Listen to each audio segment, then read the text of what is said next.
Hello friends, my name is Kajal और आप सभी का स्वागत है मेरे चैनल पर।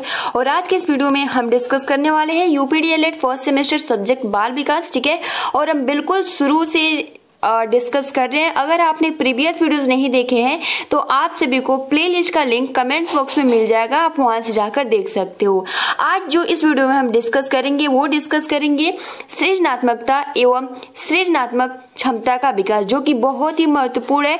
ठीक है फ्रेंड्स, तो चलिए हम शुरू करते हैं। वीडियो को लाइक कर दीजिए और अपने फ्रेंड्स मित्र को शेयर कर दीजिए ताकि वो भी इस जो रिवीजन क्लास है इस क्लास से जुड़ सके। तो चलिए फ्रेंड्स शुरू करते हैं। यह आपका है विभिन्न अवस्थाओं में सृजनात्मक विकास। ठीक है, अब देखिए शैशवावस्था में सृजनात्मक विकास। ठीक है, शैशवावस्था में सृजनात्मक विकास किस तरीके से होता है इसके बारे में हम थोड़ा चर्चा करेंगे। तो सृजनात्मकता उस योग्यता को बताती है जो किसी वस्तु को खोजने या सृजन से संबंधित होती है। ठीक है, शैशवावस्था में शिशु बहुत ही कल्पनाशील होता है। वो अपनी कल्पना के आधार पर ही नई वस्तुओं का सृजन करता है, जैसे कि कागज की नाव बनाना, पतंग बनाना, उड़ने वाली जहाज बनाना, कागज पर तरह तरह के चित्र बनाना, वो कल्पना के आधार पर उनमें रंग भरना आदि। शैशवावस्था में सृजनात्मक क्षमता का विकास भली भांति होना आवश्यक है, क्योंकि इसमें हम बालक की कल्पना शक्ति का पूरा प्रयोग करते हैं। इस क्षमता का विकास करके हम उसके भावी जीवन का निर्माण करते हैं, वह शिशु के व्यक्तित्व का उचित विकास करते हैं। तो देखिए फ्रेंड्स, शैशवावस्था में सृजनात्मक विकास किस तरीके से होता है।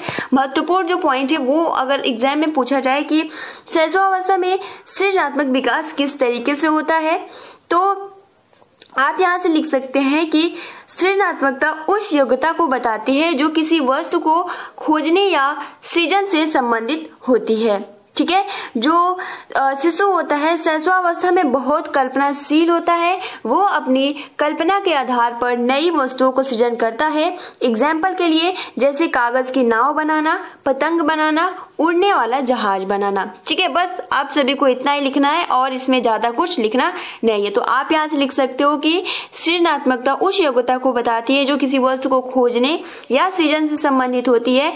शैशवावस्था में शिशु बहुत कल्पनाशील होता है। वो अपनी कल्पना के आधार पर ही नई वस्तुओं को सृजन करता है, जैसे कागज की नाव बनाना, पतंग बनाना, उड़ने वाला जहाज बनाना। ठीक है, अब इसके आधार पर कुछ गतिविधियां कर सकते हैं। ठीक है, प्रशिक्षक प्रशिक्षुओं से चर्चा करें और उनसे पूछे कि शिशुओं के सृजनात्मक विकास के लिए क्या क्रियाकलाप करवा सकते हैं जो बिंदु उभर कर आते हैं। तो सबसे पहले तो पहला पॉइंट यही हो जाएगा कि कागज, पेंसिल व रंग देकर उस चित्र पर बनाने वो रंग भरने को कहे। और दूसरा पॉइंट ये कि शिशुओं को रंग बिरंगे ब्लॉक देकर उससे विभिन्न वस्तुएं जैसे घर, पुल या डिजाइन बनाने को कहे। व्यर्थ की वस्तु जैसे टूटी चूड़ी, चॉकलेट की पन्नी, बोतल के ढक्कन आदि बच्चों को देकर उनसे मनचाही वस्तुओं को बनाने की कहे। तो फ्रेंड्स, आप सभी को बस यही याद करना है कि शैशवावस्था में सृजनात्मक विकास किस तरीके से होता है, उसका डिफिनीशन। ठीक है, तो मैंने पॉइंट टू पॉइंट आप सभी को बता दिया है। अब देखिए अगला जो आपका पॉइंट है वो है कि बाल्यावस्था में सृजनात्मक विकास किस तरीके से होता है, इस पे हम थोड़ा चर्चा करते हैं। तो प्रत्येक बच्चे में सृजन की क्षमता जन्मजात होती है। ठीक है, छोटे बच्चों के खेलों में यह सृजनात्मक शक्ति स्पष्ट रूप से झलकती है। रचनात्मक कार्यों द्वारा वह सीखते हैं और आगे बढ़ते हैं। इसके लिए हम बच्चों को कुछ स्वयं करने का अवसर दें और आसपास की वस्तुओं का ज्ञान वो अपनी ज्ञान इंद्रियों द्वारा प्राप्त करें और अनुभव करें। बच्चों की कल्पना, निरीक्षण व स्मरण शक्ति के विकास द्वारा ही सृजनात्मक क्षमता विकास होगी और सृजनात्मक क्षमता के विकास द्वारा ही वो भावी जीवन तैयार कर सकेंगे। तो देखिए इसमें क्या होता है बाल्यावस्था में सृजनात्मक विकास। तो जो बाल्यावस्था में सृजन करने की क्षमता होती है वो जन्मजात होती है। ठीक है, यानी प्रत्येक बच्चे में सृजन की जो क्षमता होती है वो जन्मजात होती है, जैसे कि हमने शैशवावस्था में पढ़ा। ठीक है, दूसरा पॉइंट आप ये लिख सकते हो कि जो छोटे बच्चों के खेलों में यह सृजनात्मक शक्ति स्पष्ट रूप से झलकती है। ठीक है, आपने देखा भी होगा कि नई नई चीजें वो ढूंढते रहते हैं और किस तरीके से खेलना है, ये क्या है, एक सृजन करना है। उसके बाद कह रहा है कि रचनात्मक कार्यों द्वारा वो सीखते हैं और आगे बढ़ते हैं। इसके लिए हम बच्चों को कुछ स्वयं करने का अवसर दें और आसपास की वस्तुओं का ज्ञान वो अपने ज्ञान इंद्रियों द्वारा प्राप्त करें और अनुभव करें। ठीक है, तो फ्रेंड्स, आप सभी को अगर पूछा जाए कि बाल्यावस्था में सृजनात्मक विकास किस तरीके से होता है, इस पे लिखिए। तो आप यहाँ से लिखेंगे कि बाल्यावस्था में सृजनात्मक विकास जो होता है, प्रत्येक बच्चे में सृजन की क्षमता जन्मजात होती है। छोटे बच्चों के खेलों में यह सृजनात्मक शक्ति स्पष्ट रूप से झलकती है और रचनात्मक कार्यों द्वारा वह सीखते हैं और आगे बढ़ते हैं। इसके लिए हम बच्चों को कुछ स्वयं करने का अवसर दें और आसपास की वस्तुओं का ज्ञान वो अपने ज्ञान इंद्रियों द्वारा प्राप्त करें और अनुभव करें। और बच्चों की कल्पना, निरीक्षण व स्मरण शक्ति के विकास द्वारा ही उनकी सृजनात्मक क्षमता विकसित होगी और सृजनात्मक क्षमता के विकास द्वारा ही वो भावी जीवन तैयार कर सकेंगे। ठीक है, उसके बाद कहता है कि बच्चों की सृजनात्मक शक्ति का विकास हम कई प्रकार की क्रियाओं द्वारा कर सकते हैं, जैसे खेल, कला, नृत्य, अभिनय और जितने भी यूजलेस वस्तुएं हैं उनका यूज करके। ठीक है फ्रेंड्स, तो ये हो गया बाल्यावस्था में सृजनात्मक विकास। अब देखिए एक्टिविटी करा के कि क्रियाकलाप की प्रशिक्षु से बताया कि वे बालकों की सृजनात्मक क्षमता के विकास के लिए निम्न कार्य करवा सकते हैं। चित्रकला एवं रंगना, छपाई, भिंडी व प्याज आदि के ठप्पे लगाएं, मिट्टी के विभिन्न सामान बनवाना, कागज द्वारा कलाकृतियां तैयार करवाना, नाटकीय खेल, व्यर्थ वस्तुओं से सामग्री निर्माण करना। इससे क्या होता है, जो उनका मानसिक क्षमता होती है वो विकसित होती है और इस तरीके से वो नए नए सृजन करते रहते हैं। ठीक है, अब हम बात करते हैं कि किशोरावस्था में सृजनात्मक शक्ति का विकास किस तरीके से होता है, जो कि बहुत ही महत्वपूर्ण है। हमने 2 टाइप्स डिस्कस कर लिया, शैशवावस्था में किस तरीके से होता है और बाल्यावस्था में किस तरीके से होता है। लास्ट आपका है कि किशोरावस्था में सृजनात्मक शक्ति का विकास किस तरीके से होता है, तो इस पे हम थोड़ा चर्चा कर ले। तो किशोरावस्था परिवर्तन की अवस्था है। ठीक है, इस अवस्था में उसके अंदर बहुत सारे शारीरिक, मानसिक, संवेगात्मक व सामाजिक परिवर्तन होते हैं। वह न तो बच्चा रहता है और न ही प्रौढ़। इस कारण से वो अपने वातावरण से भली भांति समायोजित नहीं कर पाते। इसे उसमें कल्पना की अधिकता होती है। ठीक है, और हमने उस दिन डिस्कस भी किया था कि वो दिन में भी कल्पना करने लगते हैं। ठीक है, स्वप्न देखने लगते हैं। तो यहाँ कह रहा है कि उसमें कल्पना की अधिकता होती है और वह सृजनात्मक कार्य करके अपनी कल्पना को यथार्थ का रूप देना चाहता है। ठीक है, यदि तो फ्रेंड्स अगर देखिए ये जो यहाँ से पूरा स्टार्ट हो रहा है, ये पूरा किशोरावस्था का परिभाषा है। ठीक है, आप अगर एग्जाम में पूछा जाए किशोरावस्था की परिभाषा क्या होता है, तो आप यहाँ लिख सकते हो किशोरावस्था परिवर्तन की अवस्था है। इस अवस्था में उसके अंदर बहुत सारे शारीरिक, मानसिक, संवेगात्मक, सामाजिक परिवर्तन होते हैं। ठीक है, वह न तो बच्चा रहता है और न ही प्रौढ़। इस कारण से वह अपने वातावरण से भली भांति समायोजित नहीं कर पाते हैं और उनमें कल्पना की अधिकता अधिक होती है, इसलिए कल्पना बहुलता भी कहा जाता है। और वह सृजनात्मक कार्य करके अपनी जो भी कल्पना है उसको यथार्थ का रूप देना चाहते हैं। ठीक है, यदि किशोर किशोरी की सृजनात्मक क्षमता को उचित वातावरण देकर उसका अधिकतम विकास किया जाए तो वो जीवन में बहुत महत्वपूर्ण उपलब्धियां हासिल कर सकता है तथा अपनी शक्ति का सदुपयोग करके अपने को कुंठा व निराशा से बचा सकता है। ठीक है, उसके बाद कहता है कि किशोर किशोरी में सृजनात्मक शक्ति के विकास के लिए विद्यालय में तरह तरह की पाठ्य सहगामी क्रियाओं का आयोजन करना चाहिए, जैसे वाद विवाद प्रतियोगिता, साहित्यिक गोष्ठियां यानी आपका सेमिनार हो जाता है, नाटक एवं संगति, नाटकीय खेल, व्यर्थ सामग्री का उपयोग करके कुछ नई वस्तु की रचना आदि। ठीक है, सृजनात्मक क्षमता का विकास करके ही उन्हें हम कुशल डॉक्टर, इंजीनियर, साहित्यकार, शिक्षक या समाज का मार्गदर्शन करने वाला बनाने में सहायता कर सकते हैं। ठीक है, तो ये आपका हो गया कि किशोरावस्था में जो सृजनात्मक विकास होता है वो या किस तरीके से होता है। आप सभी को बहुत ही आसानी के साथ समझ में आ गया होगा, क्योंकि जो किशोरावस्था में किशोर एवं किशोरी होते हैं उनमें जो कल्पना होती है वो बहुत ज्यादा होती है और उस कल्पना को वो एक यथार्थ रूप देना चाहते हैं ठीक है। और इसमें जो किशोर किशोरी होते हैं वो सृजनात्मक क्षमता को उचित वातावरण देकर उसका अधिकतम विकास किया जाए, तो इसके लिए वो बहुत ही महत्वपूर्ण उपलब्धियां जीवन में हासिल कर सकते हैं और अपनी शक्ति का सदुपयोग करके वो अपनी जो भी निराशा या कुंठा होती है उसको दूर कर सकते हैं। ठीक है फ्रेंड्स, तो ये आपको याद करना है। और अगर सृजनात्मक विकास करना है तो इसमें आपको कुछ जैसे वाद विवाद प्रतियोगिता, सेमिनार, नाटक एवं संगीत, इस तरीके के कुछ जो यूजलेस वस्तुएं हैं उनको दिया जाना चाहिए और उनको कहना चाहिए कि आप इससे कुछ बनाइए। ठीक है, तो इससे क्या होता है, उनका जो मानसिक विकास होता है वो तेज होता है और वो सृजन करने के लिए उत्साहित रहते हैं। ठीक है, अब देखिए कि सोचे और बताइए कि किशोरावस्था में सृजनात्मक क्षमता का विकास करने के लिए आप क्या क्या उपाय करेंगे। ठीक है, तो यही आप लिख सकते हो कि वाद विवाद प्रतियोगिता, साहित्यिक गोष्ठियां, नाटक एवं संगीत, नाटकीय खेल, व्यर्थ सामग्री का नई वस्तुओं का संरचना देना, ठीक है, या रचना बनाना, तो ये आपका हो जाता है। अब देखिए पुनरावृत्ति बिंदु, यानी सृजनात्मकता वह योग्यता है जो किसी वस्तु को खोजने या सृजन से संबंधित है, जो कि हमने शुरू में ही डिस्कस किया शैशवावस्था में।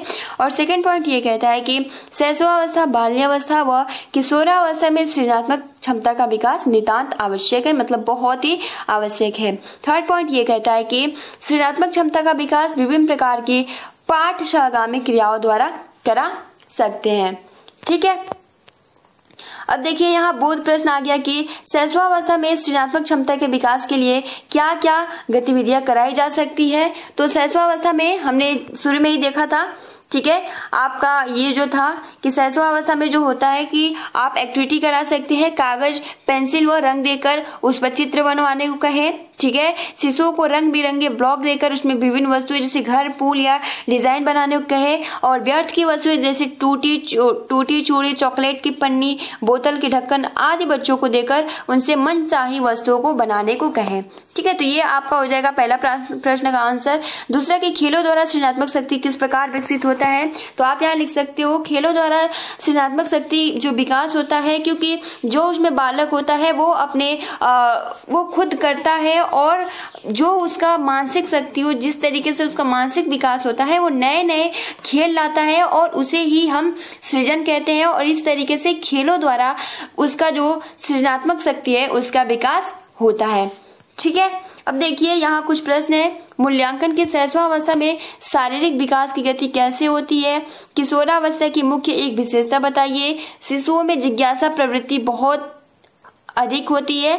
बाल्यावस्था में विकास, तो ये जो हमने शुरू में डिस्कस किया था, बाल्यावस्था की 2 विशेषताएं बताइए, शैशवावस्था में मानसिक विकास की कोई एक विशेषता बताइए। तो ये जितने भी प्रश्न है बहुत ही महत्वपूर्ण है और ये हमने बिल्कुल शुरुआत से डिस्कस किया था। ठीक है, तो फ्रेंड जैसे ये चैप्टर खत्म हो जाता है ना, जैसे कि अगर टाइमिंग शेष बचेगा तो हम इस मूल्यांकन प्रश्न को बिल्कुल जितने भी ये प्रश्न अभी तो हम डिस्कस कर रहे हैं और जैसे ये खत्म हो जाएगा तो हम केवल और केवल क्वेश्चन आंसर देखेंगे और इसमें जो प्रश्न दिया है इसी में से। ठीक है, अब देखिए अगला जो पॉइंट स्टार्ट हो रहा है वो हो रहा है कि व्यक्तित्व का विकास, अर्थ, प्रकार, ठीक है, अंतर्मुखी, बहिर्मुखी और उभयमुखी क्या होता है। तो चलिए फ्रेंड्स थोड़ा इसके बारे में हम डिस्कस कर लेते हैं। ठीक है, तो प्रमुख शिक्षण बिंदु जैसे कि इस लेसन से आपको क्या क्या पढ़ना है, तो व्यक्तित्व का विकास, व्यक्तित्व का अर्थ, व्यक्तित्व के प्रकार, ये तीनों टॉपिक बहुत ही अच्छे से क्लियर करना है। तो सबसे पहले तो हम जानने का प्रयास करेंगे कि व्यक्तित्व का विकास क्या है। ठीक है, तो सामान्यतः व्यक्तित्व से अभिप्राय व्यक्ति के रूप, रंग, कद, लंबाई, चौड़ाई अर्थात शारीरिक संरचना, व्यवहार तथा मृदुभाषी होने से लगाया जाता है। ये समस्त गुण व्यक्ति के समस्त व्यवहार का दर्पण है। वास्तव में व्यक्तित्व केवल जीवन के विभिन्न पक्षों का सम्मिश्रण मात्र नहीं, इसके विकास या गठन का क्रम अत्यंत व्यापक तथा जटिल है। व्यक्तित्व अनेक कारकों या व्यवहारों का समग्र रूप या सम्मिश्रण है। सबसे पहले हम जानते हैं व्यक्तित्व की अवधारणा, अर्थ या उसकी परिभाषा। सबसे महत्वपूर्ण लाइंस है कि व्यक्तित्व अंग्रेजी के पर्सनैलिटी, ठीक है, पर्सनैलिटी शब्द का रूपांतरण है। अंग्रेजी के इस शब्द की उत्पत्ति यूनानी भाषा पर्सोना शब्द से हुई है जिसका अर्थ होता है नकाब। यूनानी लोग नकाब या मुखौटा पहनकर मंच पर अभिनय करते थे ताकि दर्शकगण यह न जान सके कि अभिनय करने वाला कौन है। ठीक है, तो यहाँ ये कह रहा है कि जो व्यक्तित्व की अर्थ एवं हो जाता है, यही हो जाता है कि जो व्यक्तित्व है वो अंग्रेजी के पर्सनैलिटी शब्द का रूपांतरण है, और अंग्रेजी की इस शब्द की उत्पत्ति जो हुई है वो यूनानी भाषा पर्सोना से हुई है, जिसका अर्थ होता है नकाब। यानी यूनानी जो लोग थे वो नकाब या मुखौटा पहनकर मंच पर अभिनय करते थे ताकि जो भी उनके फैंस यानी दर्शकगण हैं यह न जान सके कि जो अभिनय कर रहा है वो कौन है। सबसे पहले हम जानते हैं व्यक्तित्व का अर्थ। तो व्यक्तित्व का अर्थ मनुष्य के व्यवहार की वह शैली है जिससे वह अपने आंतरिक तथा बाह्य गुणों के आधार पर प्रकट करता है। बहुत ही महत्वपूर्ण लाइन है। अगर आपके एग्जाम में अति लघु में प्रश्न पूछा जाए तो आप यहाँ लिख सकते हो, अगर पूछा कि व्यक्तित्व का अर्थ क्या है तो सबसे पहले तो आप यही लिखेंगे कि व्यक्तित्व है वो पर्सनैलिटी का, अंग्रेजी का पर्सनैलिटी का रूपांतरण है, और जो ये यूनानी पर्सोना से लिया गया है, और जो इसका अर्थ होता है वो होता है नकाब या मुखौटा। ठीक है, और अगर हम सिंपल अगर बताएं कि व्यक्तित्व का अर्थ क्या होता है, तो व्यक्तित्व का अर्थ मनुष्य के व्यवहार की वह शैली है जिसे वह अपने आंतरिक तथा बाह्य गुणों के आधार पर प्रकट करता है। ठीक है, व्यक्ति के बाह्य गुणों में क्या क्या आ जाता है, तो उसकी पोशाक, वार्ता का ढंग, आंगिक अभिनय, मुद्राएं, आदत तथा अन्य अभिव्यक्तियां उसका बाह्य गुण में आ जाती है। और मनुष्य का जो आंतरिक गुण होता है उसमें उसका अंतःप्रेरणा या उद्देश्य, संवेग, प्रत्यक्ष इच्छा, ये जो सभी है ये आंतरिक गुण में आ जाता है, और इन दोनों को जब प्रकट करता है तो उसे हम पर्सनैलिटी, व्यक्तित्व कहते हैं। ठीक है, व्यक्तित्व किसी व्यक्ति के समस्त मिश्रित गुणों का वह प्रतिपूर्ण है जो उसकी विशेषताओं के कारण उसे अन्य व्यक्तियों से भिन्न इकाई के रूप में स्थापित करता है। किसी व्यक्ति के व्यक्तित्व के प्रतिबिंब का परीक्षण उसके अवलोकन या उसके द्वारा की गई अनुक्रिया के आधार पर अनुमानित किया जा सकता है। तो फ्रेंड्स, ये तो रहा पूरा अर्थ। तो आप केवल और केवल अगर एग्जाम में लिखा जाए तो आप इतना लिख सकते हो कि व्यक्तित्व का अर्थ मनुष्य के व्यवहार की वह शैली है जिसे वह अपने आंतरिक तथा बाह्य गुणों के आधार पर प्रकट करता है, और जो बाह्य गुण होते हैं उसका पोशाक, वार्ता आ जाता है, और आंतरिक गुण में उसका अंतःप्रेरणा, उद्देश्य, संवेग, प्रत्यक्ष, ये सभी आ जाते हैं। अब हम बात कर लेते हैं परिभाषाएं जो कि बहुत ही महत्वपूर्ण है राइटर्स के अनुसार। तो सबसे पहले तो मन के अनुसार जो व्यक्तित्व की परिभाषा है वो क्या है, इसके बारे में थोड़ा आप जान लीजिए। तो मन के अनुसार व्यक्तित्व की परिभाषाएं: व्यक्तित्व एवं व्यक्ति के गठन, व्यवहार के तरीकों, रुचियों, दृष्टिकोणों, क्षमताओं और तरीकों का सबसे विशिष्ट संगठन है। मन के अनुसार मन का जो स्टेटमेंट है ये कहते हैं कि जो व्यक्तित्व है, व्यक्तित्व एवं व्यक्ति के गठन, व्यवहार के तरीके, उसकी रुचि, उसके अप्रोच यानी उसके दृष्टिकोण और उसकी जितनी क्षमता है, ठीक है, उसके क्या तरीके हैं, ये सभी क्या है, एक विशेष संगठन है, उसे ही हम व्यक्तित्व कहते हैं। अगला है आपका बिग व हंट के अनुसार। तो ये जो व्यक्तित्व की परिभाषा देते हैं वो ये देते हैं कि व्यक्तित्व एक व्यक्ति के संपूर्ण व्यवहार, प्रतिमान और इसकी विशेषताओं के योग का उल्लेख करता है। ठीक है, यानी बिग व हंट के अनुसार इनका जो स्टेटमेंट है ये कहते हैं कि जो व्यक्तित्व एक व्यक्ति के संपूर्ण व्यवहार, प्रतिमान और इसकी विशेषताओं के योग का उल्लेख करता है। उसके बाद अगला है आपका वॉर्ने के अनुसार। तो ये जो बोलते हैं कि व्यक्तित्व व्यक्ति का संपूर्ण मानसिक संगठन है जो उसके विकास को किसी भी अवस्था में होता है। यानी जो आपका व्यक्तित्व होता है वो किसी भी अवस्था में होता है। उसके बाद है रैक्स के अनुसार। तो व्यक्तित्व समाज द्वारा मान्य तथा अमान्य गुणों का संगठन है। तो ये बहुत ही महत्वपूर्ण परिभाषा है, आप चाहो तो स्क्रीनशॉट ले सकते हो। अब उपयुक्त परिभाषाओं से स्पष्ट है कि व्यक्तित्व व्यक्ति के विषय में एक समग्र धारणा है। व्यक्तित्व की संक्षिप्त परिभाषा लिखिए तो आप यहाँ लिख सकते हो कि व्यक्तित्व समाज द्वारा मान्य तथा अमान्य गुणों का संगठन है, या अगर आपको उसका अर्थ या पर्सनैलिटी लिखना चाहते हो तो वो भी लिख सकते हो, बट सबसे पहले तो आप यहाँ व्यक्तित्व की संक्षिप्त परिभाषा लिखेंगे। ठीक है फ्रेंड्स, तो ये आप सभी को बहुत ही आसानी से समझ में आ गया होगा। अब हम जानते हैं कि व्यक्तित्व के प्रकार कौन कौन से हैं। तो व्यक्तित्व के संदर्भ में अलग अलग शिक्षा शास्त्रियों ने अपने विचार पृथक पृथक यानी अलग अलग दिए हैं। इनमें से निम्नलिखित 3 वर्गीकरण को साधारणतः स्वीकार किया जाता है, पर सबसे अधिक महत्वपूर्ण अंतिम को माना जाता है। शरीर रचना प्रकार, समाज शास्त्रीय प्रकार और मनोवैज्ञानिक प्रकार। जो शरीर रचना प्रकार, तो जर्मन विद्वान क्रेशवर ने शरीर रचना के आधार पर व्यक्तित्व के 3 प्रकार बताए, शक्तिहीन, खिलाड़ी और नाटा। तो सबसे महत्वपूर्ण ये पॉइंट्स है शरीर रचना के प्रकार पे। जो जर्मन विद्वान क्रेशमर हैं, इन्होंने 3 प्रकार के बताए हैं, कौन? शक्तिहीन, खिलाड़ी और नाटा। उसके बाद आपका दूसरा है समाज शास्त्रीय प्रकार। तो स्प्रेंगर ने अपनी पुस्तक टाइप्स ऑफ मैन में व्यक्ति के सामाजिक कार्यों और स्थिति के आधार पर व्यक्तित्व के 6 प्रकार बताए हैं। तो कौन कौन से? सैद्धांतिक, राजनीतिक, आर्थिक, धार्मिक और सामाजिक तथा कलात्मक। तो ये बहुत ही महत्वपूर्ण है। देखिए लास्ट वाला बोला है कि जो लास्ट वाला है ये सबसे महत्वपूर्ण है, यानी लास्ट वाला आपका है मनोवैज्ञानिक प्रकार। तो यही आपके एग्जाम में पूछा जाता है, मनोवैज्ञानिक प्रकार। ठीक है, तो मनोवैज्ञानिक ने मनोवैज्ञानिक लक्षणों के आधार पर व्यक्तित्व का वर्गीकरण किया है। और मनोविश्लेषणवादी युग ने, ठीक है, यानी युंग, ठीक है, इसे हम जुंग भी कहते हैं। जुंग ने व्यक्तित्व को 2 भागों में बांटा है, अंतर्मुखी, बहिर्मुखी, और दोनों के मिश्रित को उभयमुखी कहा जाता है। ठीक है, तो सबसे पहले तो हम जानते हैं अंतर्मुखी व्यक्तित्व यानी वो कैसे होते हैं। तो ऐसे व्यक्तित्व का व्यक्ति जो होता है वो चिंतनशील होता है तथा अपनी ही ओर केंद्रित रहता है। इस व्यक्तित्व के लक्षण, स्वभाव, आदतें, अभिवृत्तियां आदि बाह्य रूप में प्रकट नहीं होते हैं, यानी वो अंदर ही अंदर अपने बारे में सोचते हैं और ज्यादा बोलते नहीं है, और इसलिए इसको अंतर्मुखी कहा जाता है। इसका विकास बाह्य रूप में न होकर आंतरिक रूप में होता है। और अंतर्मुखी व्यक्तित्व की जो विशेषताएं है वो ये है कि ऐसे व्यक्ति का बाहर जगत की वस्तुओं से कम अनुराग होता है, लेकिन यानी बाहरी लोगों से ये बहुत ही कम बोलते हैं। दूसरा कि वे एकांकी होते हैं, वो अलग अलग रहना, मतलब अकेले में एकांत रहना पसंद करते हैं। वे कर्तव्य परायण होते हैं, वो तथा समय का सदैव ध्यान रखते हैं।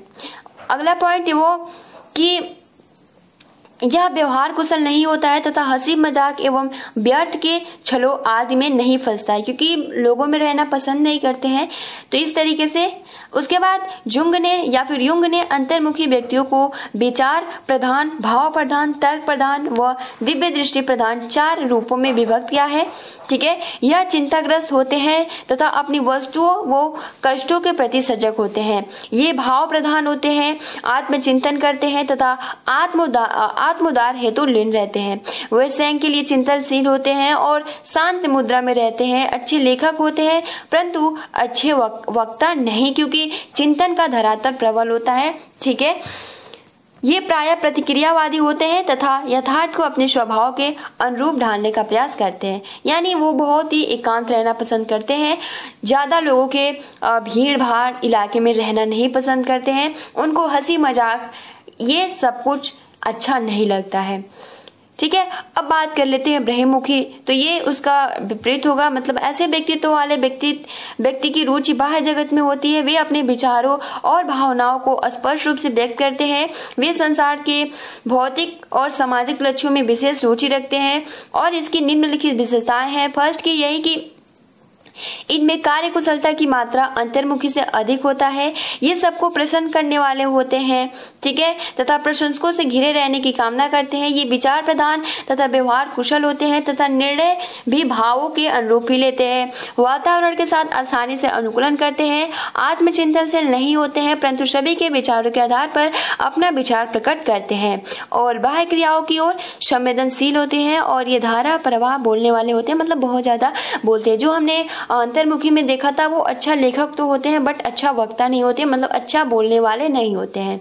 और स्वयं की पीड़ा परिस्थिति की चिंता नहीं करते हैं, वो चिंता मुक्त होते हैं। अगर बात करें वहीं अंतर्मुखी में तो वो हमेशा अपने आप को लेकर चिंतित रहते हैं।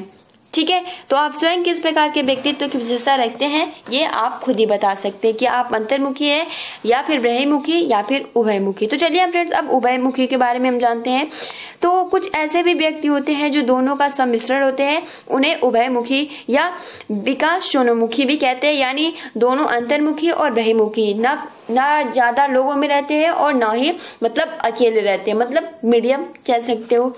ठीक है, इस प्रकार अलग अलग व्यक्तियों के अलग अलग गुण होने के कारण उनके दृष्टिकोण में अंतर पाया जाता है। इनके दृष्टिकोण का अध्ययन कर हम इनके व्यक्तित्व के विभिन्न पक्षों में विकास करने का प्रयास कर सकते हैं तथा उचित मार्गदर्शन परिवार में माता पिता तथा विद्यालय में शिक्षक ले सकते हैं। ठीक है, तो ये आपका हो गया व्यक्तित्व। ठीक है, अब हम कल डिस्कस करेंगे व्यक्तित्व परीक्षण के तरीके एवं समायोजन के उपाय। तो आज के इस वीडियो में हमने डिस्कस किया कि तीनों अवस्थाओं में यानी शैशवावस्था, बाल्यावस्था, किशोरावस्था में किस तरीके से सृजनात्मक विकास होता है, व्यक्तित्व क्या होता है, व्यक्तित्व का अर्थ क्या होता है, व्यक्तित्व की परिभाषा क्या है। ठीक है, और उसके बाद व्यक्तित्व के प्रकार कौन कौन से होते हैं। तो ये बहुत ही महत्वपूर्ण पॉइंट्स थे जो कि आपको बहुत ही आसानी से समझ में आ गए होंगे। तो फिलहाल आज के लिए इतना ही। वीडियो को लाइक कर दीजिए और अपने फ्रेंड्स मित्रों को शेयर कर दीजिए। तब तक के लिए आप अपना अच्छे से प्रिपरेशन करते रहिए। Thanks for watching, take care and best of luck.